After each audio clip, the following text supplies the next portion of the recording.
ಆಗ ಪೇತ್ರನು ಆತನನ್ನು, ಇಗೋ, ನಾವು ಎಲ್ಲ ಬಿಟ್ಟು ನಿನ್ನನ್ನು ಹಿಂಬಾಲಿಸಿದೆವು, ನಮಗೆ ಏನು ದೊರಕುವುದು ಎಂದು ಕೇಳಲು, ಯೇಸು ಅವರಿಗೆ, ನಿಮಗೆ ಸತ್ಯವಾಗಿ ಹೇಳುತ್ತೇನೆ, ಹೊಸ ಸೃಷ್ಟಿಯಲ್ಲಿ ಮನುಷ್ಯಕುಮಾರನು ತನ್ನ ಮಹಿಮೆಯ ಸಿಂಹಾಸನದ ಮೇಲೆ ಕೂತುಕೊಳ್ಳುವಾಗ ನನ್ನನ್ನು ಹಿಂಬಾಲಿಸಿರುವ ನೀವು ಸಹ 12 ಸಿಂಹಾಸನಗಳ ಮೇಲೆ ಕೂತುಕೊಂಡು ಇಸ್ರಾಯೇಲಿನ 12 ಕುಲಗಳಿಗೆ ನ್ಯಾಯ ತೀರಿಸುವಿರಿ.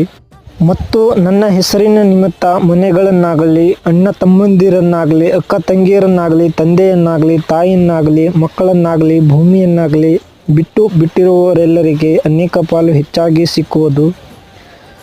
ಮತ್ತು ಅವರು ನಿತ್ಯ ಜೀವಕ್ಕೆ ಬಾಧ್ಯರಾಗುವರು. ಆದರೆ ಬಹುಮಂದಿ ಮೊದಲಿನವರು ಕಡೆಯವರಾಗುವರು, ಕಡೆಯವರು ಮೊದಲಿನವರಾಗುವರು. ಆತನು ಮನುಷ್ಯರನ್ನು ನಿರ್ಮಾಣ ಮಾಡಿದವನು ಆದಿಯಿಂದಲೇ